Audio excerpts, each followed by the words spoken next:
તો વડોદરામાં દવાની આડમાં નશાનો કાળો કારોબાર કરવામાં આવી રહ્યો છે। નશાકારક સિરપ બાદ હવે ટ્રામાડોલ કેપ્સ્યુલનો જથ્થો પણ જપ્ત કરવામાં આવ્યો। એસઓજીને આરોપીઓના રિમાન્ડ દરમિયાન સફળતા મળી।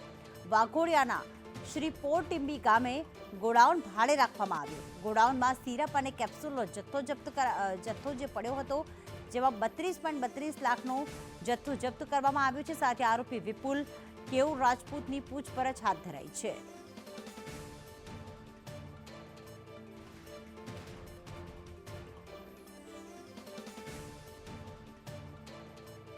હિરણ અમારી સાથે જોડાઈ ગયા છે। હિરણ, એસઓજીને કઈ બાતમી મળી હતી અને ખાસ આ જથ્થો ક્યાંથી તેઓ લાવતા હતા, કઈ કઈ જગ્યાએ મેડિકલ સ્ટોરમાં સપ્લાય કરતા હતા, કઈ વિગતો સામે આવી?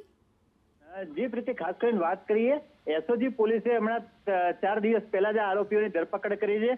વિપુલ અને કેવર નામના આરોપી જે રાજપૂત બંને મિત્રો છે અને સાથે સાથે પારિવારિક સંબંધો પણ છે।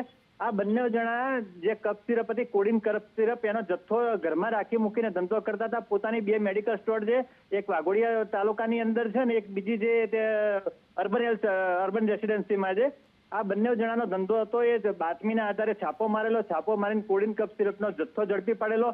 ત્યારબાદ રિમાન્ડ દરમિયાન વધુ તપાસ હાથ ધરી હતી। તપાસ દરમિયાન ખબર પડી કે વાઘોડિયા તાલુકાની અંદર જે ગોડાઉન છે, ગોડાઉનની અંદર પણ કેપ્સ્યુલોનો જથ્થો મૂકી રાખ્યો છે। ત્યારબાદ પોલીસે ત્યાં પણ છાપો માર્યો, પંચોને હાજરી રાખીને ત્યાંથી પણ મોટા પ્રમાણમાં જથ્થો ઝડપ્યો છે। કુલ અત્યાર સુધીમાં 32 લાખ ઉપરાંતનો જથ્થા સાથે 2 આરોપીની ધરપકડ કરી લીધી અને હાલમાં તપાસ ચાલી રહી છે। જથ્થો ક્યાંથી લાવે છે, કેવી રીતે લાવે છે, કારણ કે આ લોકો જે ધંધો કરતા હતા, સ્ટીકરો કાઢીને વેચાણ કરતા હતા, જેથી કરીને પકડાય નહીં, એટલે પોલીસે સમગ્ર દિશામાં તપાસ હાથ ધરી છે। પ્રીતિ, આભાર હિરેન તમામ વિગતો માટે।